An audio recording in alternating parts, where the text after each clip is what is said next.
Hey, what's up, y'all? It's your fave sis, Shay Says, 2 S's not 1, and welcome to my channel.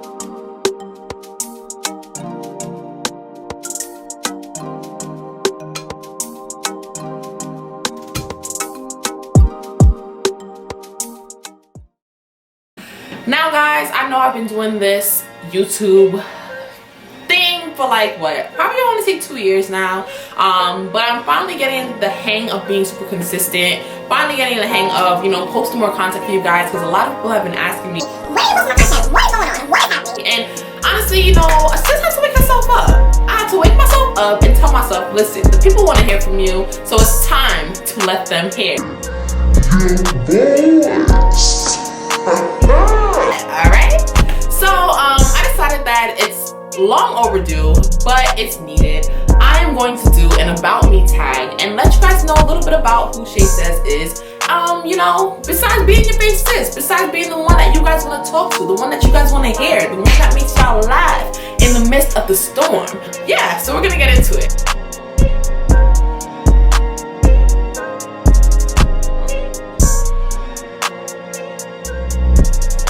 Okay guys, so please don't mind me looking at my phone a couple of times. I was on my Instagram and you can definitely follow it right here, Shay Says, 2 S's not 1. And a lot of people was asking me questions, so I just want to read off the questions as I answer them as well. So here are the questions that was asked. 1. What is your actual name? Now, y'all a little nosy, but I know that I go by Shay a lot. My actual name is Shanice. I do spell it differently from the way everybody else spells it. The common way of spelling Shanice is S-H-A-N-I-C-E. I spell mine S-H-A-N-N-E-S-E. What does it mean? I'm not really sure if the spelling, you know, deciphers what it means, but the meaning of the common name of Shanice is God is merciful. So I like that definition. I'll still take it even if it doesn't correlate with my spelling, but at the same time, you know, it is what it is. God is merciful. So won't you know it? Next question. Why did you want to get into the media industry? That's actually a really good question. I decided that I wanted to get into the media industry because, one, I've been writing all of my life. I've been writing since elementary school. A lot of people don't know this, but elementary school I used to write a lot of stories when we always had free write, and a lot of my friends always wanted to hear my stories. I was always called upon to share the stories that I had written because people laughed and gravitated towards it. I moved on to doing the newspaper in high school, and then from there I just kind of moved on to journalism and wanting to be a part of the industry. I decided that I wanted to make people laugh. I have Caribbean parents, both Grenadian and Jamaican, and you know, we know how WhatsApp is alive and how the news travels to our parents and how much they watch news and kind of taking a lot of the negative more than the positive. So my parents tend to always tell me what's going on in the world, what's wrong in the world, what is, you know, killing us, and what's this and what's that. And I kind of took it as, if I do media, I want to kind of bring out the positive of media. You know, what's going on in this world that's super positive. And that's why I got into more of entertainment reporting. I want to be able to highlight what people do. I want to be able to have people, the audience and you guys that are watching, smile and laugh. You know, based on my personality, of course, but at the same time, based on the information that's given to you. Yes, it's super important to know what's going on in this world. It's super important to be educated. But at the same time, I want you guys to love being educated and enjoy being educated. You know, like be in a happy, blissful environment and space. Next question. Top artist that you would want to meet and why? Okay, so this is a great question, and honestly, don't judge me for my choosing, but listen, I have to. So I would say the top artist that I would like to meet is Kid Cudi, number 1. For all of you guys that know me, I've been a Kid Cudi lover since high school, guys. I love Kid Cudi so much. Kid Cudi, honestly, his music has got me through the worst moments in life, especially in high school, and even the best moments in life. Like, I still listen to Kid Cudi, and I still like resonate on him, and still meditate on Kid Cudi sometimes, because like meditate on his words, because they're real, you know, they're real, and I love songs that have stories and honestly that has character in them. I would also say Meg Thee Stallion. Now listen, we are a little Meg, okay guys? So Meg Thee Stallion is definitely one of the best lyricists, rappers to me. I think that, especially when it comes to a lot of club hits, and she definitely is killing the game right now. So love Meg Thee Stallion, and I love like what she does. For a lot of us young girls and young adults out here that are trying to understand that we can also do music and also balance education and balance everything and still be a hot yeah, you feel me? Then I would say Kid Cudi, Meg Thee Stallion, Will Smith. Now listen, I know y'all might hear it. Will Smith, he had a couple of hits back in the 90s, but I'm not gonna lie, like I do like some of his music. I can't really name all of them from the top of my head, but at the same time I'm gonna say it because I love Will Smith as a person and everything that he's done so far and everything that he's continuing to do. So I'm gonna put him in the category of artist. Alright y'all, cause I love Will Smith. I'm gonna say Queen Latifah, amazing lyricist as well. Dope person, dope personality, dope style. Oh my god, 90s Queen Latifah is always the best. You know what I'm saying? Like I love Queen Latifah. So Kid Cudi, Meg Thee Stallion, Will Smith, Queen Latifah, Chance the Rapper. I think he's super talented as well. I love his music. And Lizzo. Lizzo is just a global entertainer overall. Like Lizzo is just a global queen. Next question. What internships have you done so far and how did you get them? Alright, so I will let you guys know what internships I've done so far. How did I get them? It will be in different story times of how I got each internship because I definitely want to break it down to you guys.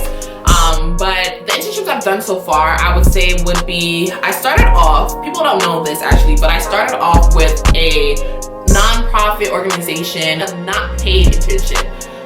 It was Dance for Kindness. I started that when I first started at college, probably my sophomore year of college. And with that, we kind of just recruited a lot of like groups, a lot of clubs to come to Times Square and just show different acts of kindness and just dance. You know, like we created a flash mob, we created the moons, we created the clothes, like what people should wear, all of that good stuff. And that's how I kind of started off doing internships. And I also actually had another internship too with a mental health facility called Shelton Loft actually, and I was helping with a lot of mental health patients there as well. So those are kind of how I started off with my internships.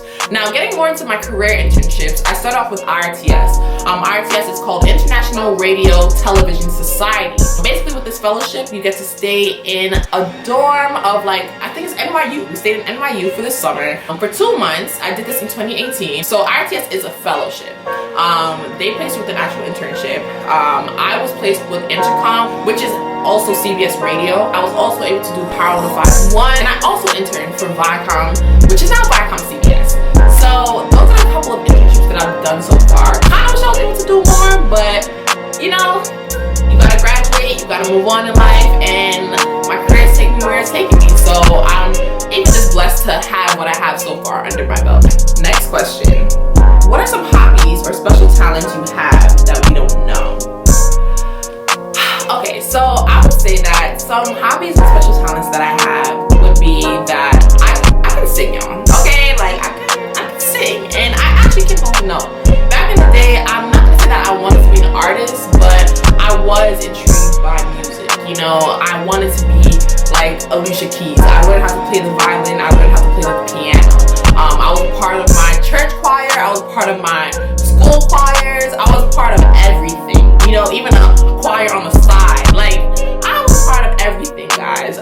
So I think like that's something a lot of people know about me is that I do sing. Nowadays, I just sing in the shower because like it just makes me happy. I just sing not to just make myself happy. Like I don't sing to be an artist. I more so realized that I would rather be a journalist and talking to the artists and putting them on platforms so they could shine, you know. But I'll give you a little sample of, you know, the vocals real quick. Here we go. Why should I feel discouraged? And why should the shadows come?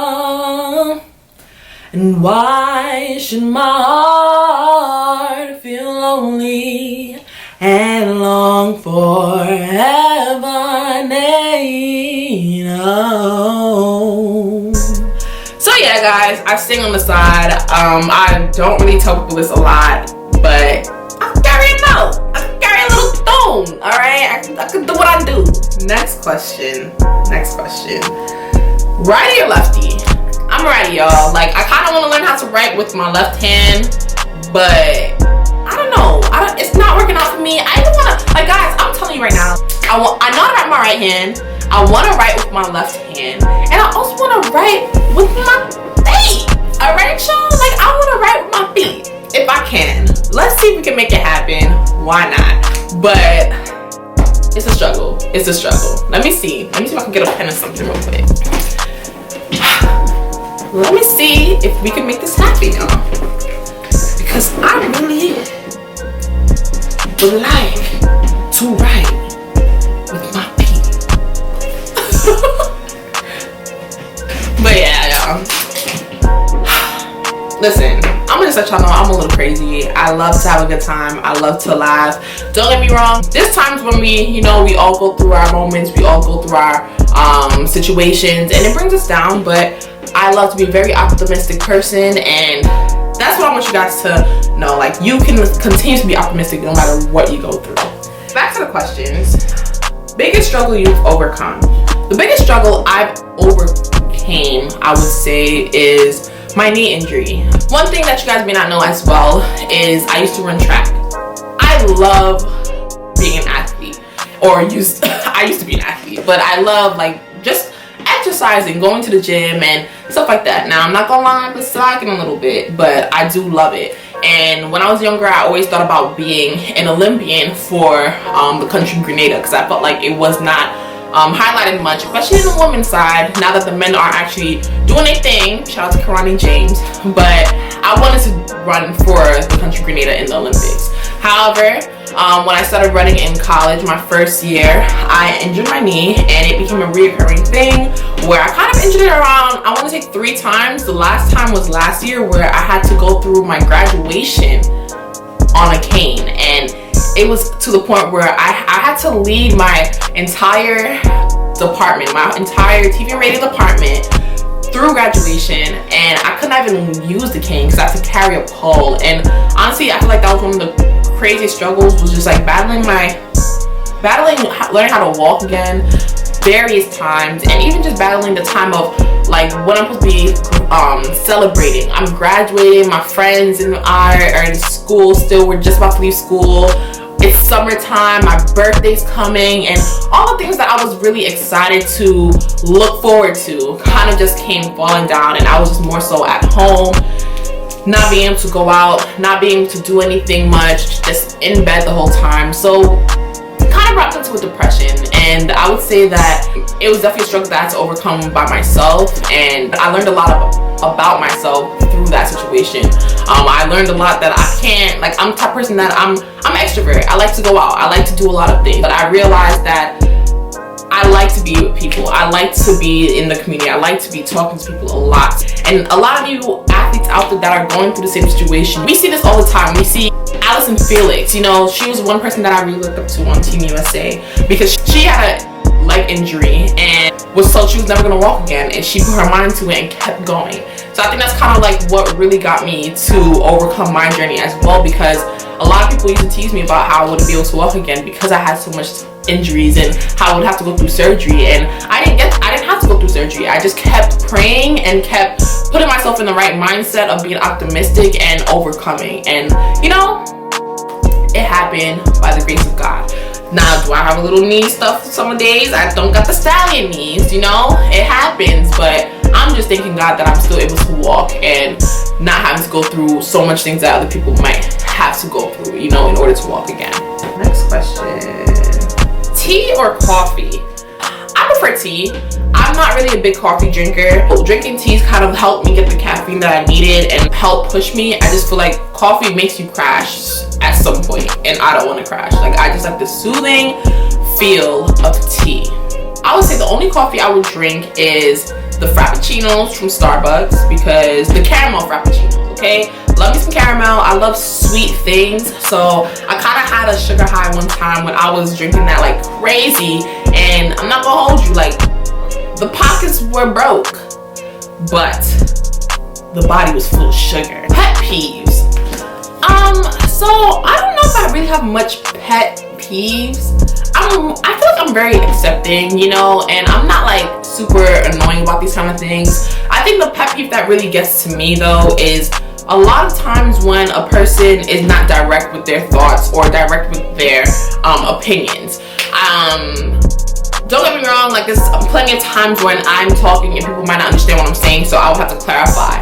And I feel like a lot of times I used to be so assertive with it because people thought I was aggressive, and it's not being aggressive, it's just being assertive with your thoughts, and you know what you want, you know. And I kind of toned down in high school because a lot of people felt like I was being aggressive and I was super angry inside. But I realized that, you know, it's just me. I know what I want, I know where I want to go, I have my feelings on certain things, I have my boundaries on certain things, and I'm very unapologetic for those kind of stuff. And a lot of times I've dealt with friends and even people just that I work with who are not really direct with their thoughts or opinions, and then when you decide to react or take action on what they say, then they're like, oh, that's not what I meant, or oh my god, I didn't say that, or you know, stuff like that kind of just drives me crazy, because it's just like, you know, say what you mean what you said.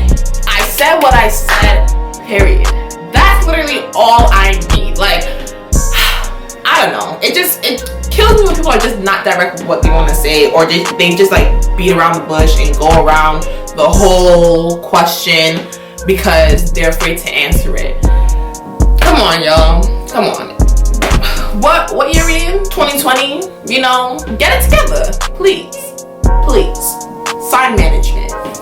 Another pet peeve I have is when people just like do that sound with their mouth. Now, don't get me wrong, like shout out to all of the ASMR YouTube channels out there.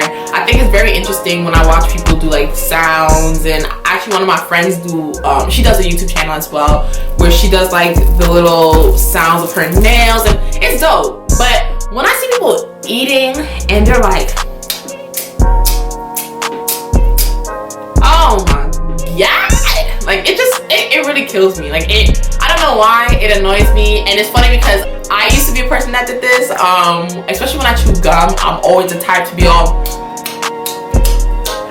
I think that happens with a lot of people that don't chew gum on a regular, but nowadays I'm just like, please, can we just, you know, I'm not even saying like, you know, you gotta chew with your mouth closed like that, but just be mindful of that sound. Like, there's no reason why we're drinking soup and we're, you know, like there's no reason why we're doing that. There's no reason why we have so much sound and while we're eating. This is crazy. Unless we're actually talking and having a conversation. That's just me. Fashion sense. I think with my fashion sense, it's kind of hard to really explain it. I kind of just dress to like what I like. I'm not a big brand person, so I used to do a lot of thrifting. I am influenced by a lot of 90s streetwear and a lot of like just 90s the 90s era in general. I just loved it. I really love the energy of it. I love the vibes of the 90s, and that's honestly where I get my stuff from. I just feel like there's different 90s. There's the grudge 90s, there's the sophisticated 90s, there's the streetwear 90s, there's the emo 90s, you know, like there's a couple of genres. My own is a mix of all except for like grudge and emo. I'm not really on that side of it, but I would say a great person to relate to when it comes to fashion wear, and even just to where I would like to be, is people like Rihanna and Tiana Taylor. Those are two people that I love their fashion and would love to embody as I continue to grow in the industry, and even just continue to grow into who I am as a woman. I would love to embody that kind of fashion sense even more, because I honestly feel like that's me. Like very tomboy, very goofy, but also, you know, very cute, very classy, very collective, you know, like all of that. So those are my fashion sense. Where would you like to be in the next 10 years? Okay, I think this is where I'm gonna end off. Where do I want to be in the next 10 years? I would say that my goal is to really be a talk show host. I want to be like Ellen, you know, I want to be like part of the girls on the reel. Like I love those kind of energetic entertainment shows where we highlight what's trending in social media, what's trending globally in the world, but also we highlight important points of what's going on in society as well. You know, like I think with The Real, the ladies do a great job entertaining the audience, but also highlighting the importance of like how important it is to vote, what's going on in politics, you know, like just giving their 2 cents on that. But then also remember, check out this recipe, let's go for a drink, you know, like I love that kind of energy and balance. I definitely want to get to that point within the next 10 years. Hopefully it'll be a little shorter than that. I would love to hit Forbes 30 under 30 because that's been my goal forever, and just getting 8 streams of income, you know, like those are like my goals and where I want to hit within the next 10 years. I'm probably just getting my followers up there, relating to a lot of people in the world, and hopefully that they can relate with me as well. And you know, I just love people. I just love to talk to people. I love to hear their stories, and I love to just, you know, chat it up. So yeah, I'm hoping that by the next 10 years I'll be very well known within the industry and very well known within the world, you know, like the Beyonce of the media, Beyonce of reporting and entertainment lifestyle, you know, something like that. Thank you guys so much for checking out this video and sticking with me for this About Me tag. I hope you learned a little bit about me. You know, if you want to know more, definitely follow my social media. Shay says 2 S's not 1. And that's all I have for you guys today. You know, I said what I said, and that's all Shay gotta say for today. Hey y'all, it's your girl Shay, and thank you so much for supporting and watching my video. To see more, make sure you subscribe to Shay Says YouTube channel for more new content. And also, follow my journey at Shay Says 2 S's not 1 on all social platforms.